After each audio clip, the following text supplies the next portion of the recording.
Hostel life. I'm sure तिमीहरूबाट नि धेरैजनाले hostel life त एक्सपिरियन्स गरेकै होला अनि सबैको होस्टेल लाइफमा कुनै न कुनै टाइपको काण्ड कि त हलचल भएकै होला। मेरो पनि भएको थियो। मेरोमा नि त्यस्तै टाइपको काण्ड र काण्ड गर्ने अजुबाहरू थिए क्या। जे होस् म क्लास 10मा हुँदा एकदमै राम्रो पढ्ने थिएँ क्या। एकदमै राम्रो पढेर मेरो मम्मी ड्याडीलाई प्रिन्सिपलले स्कुल बोलाएर मलाई होस्टेल राख्नै पर्छ भनेर भने क्या।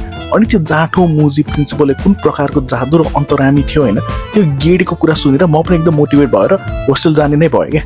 त्यसपछि केही दिनमा म आफ्नो बोरिया बिस्तर भएको चाडो मात्र जुन कट्टु थियो नि होइन, अनि त्यो कट्टुमा नि जुन सानो सानो पल थियो त्यो सबै बोकेर हिँडेँ क्या। म अलिक धेरै खुसी पनि थिएँ किनकि त्यतै छेउमा हाम्रै स्कुलको गर्ल्स होस्टेल पनि थियो क्या। अनि केही टाइममै म होस्टेल पुगेँ क्या र त्यता पुग्ने बित्तिकै मेरो टाउको, हात, खुट्टा, चाक सबै ठाउँबाट पसिना आयो क्या। किनकि त्यता थियो हाम्रो होस्टेल वार्डन जो कि एउटा सुँगुरको बच्चा जस्तो त थियो नै, तर एउटा डरलाग्दो भूत जस्तो पनि थियो क्या। होस्टेलमा पुगेपछि म दिमागबाट पुरै तरिकाले जान्छु भनेर लागेको त थियो नि मलाई, तर त्यता पुगेपछि म पुरै बौला पागल एउटा दिमाग नभएको गु जस्तै हुन्छु भनेर चाहिँ मैले कहिले पनि सोचेको थिएन क्या।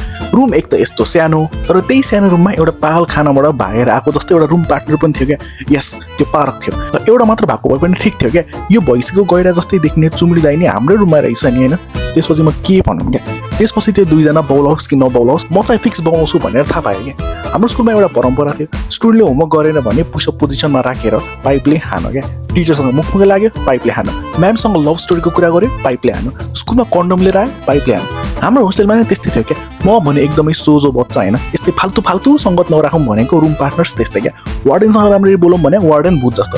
हाम्रो होस्टेलमा स्याटरडे नाइट जहिले नै सबैलाई मुभी देखाउने चालचलन थियो क्या। त्योभन्दा 2 दिन अगाडि थर्सडे चुम्डी दाइले आफ्नो घरबाट फोन चोरेर लिएर आएको रहेछ क्या।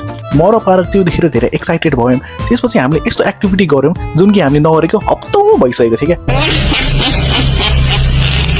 तिमीहरूले बुझ्यो होला के भनेर। एनिवेज हामी जब स्याटरडे नाइट मुभी हेर्दैथ्यौँ हाम्रो वार्डनको चाखमा खोइ कुन प्रकारको आगो लागेको थियो होइन।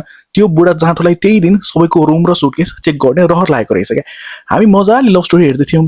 त्यो मुभीमा केटा र केटी बेडमा रेस्लिङ खेल्दै थियो। पारक चाहिँ अलिक धेरै नै एक्साइटेड भएर हेर्दै थियो। त्यही बेला हाम्रो होस्टेलको गार्डले हामी 3जनालाई बोलायो क्या। हामीहरू नि एकदमै सस्पेन्समा गयौँ क्या। हाम्रो आँखा अगाडि थियो त्यो सुँगुर र भूत जस्तो वार्डन र त्यो वार्डनको हातमा हाम्रो चुम्डी दाइको फोन थियो क्या। त्यसपछि हामी 3जनाले यस्तो नराम्रोसँग गोदै खाएन होइन, हामी 3जना 3 दिनसम्म राम्ररी हिँड्न सकेनौँ क्या।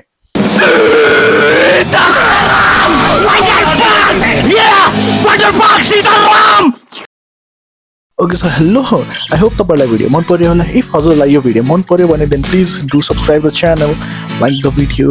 अनि अब योभन्दा उता त म धेरै के भन्न सक्दिनँ। जस इफ मन पर्यो भने हेर्दै गर्नु होला। अझै thank you so much for watching. Take care of yourself, bye bye, see you.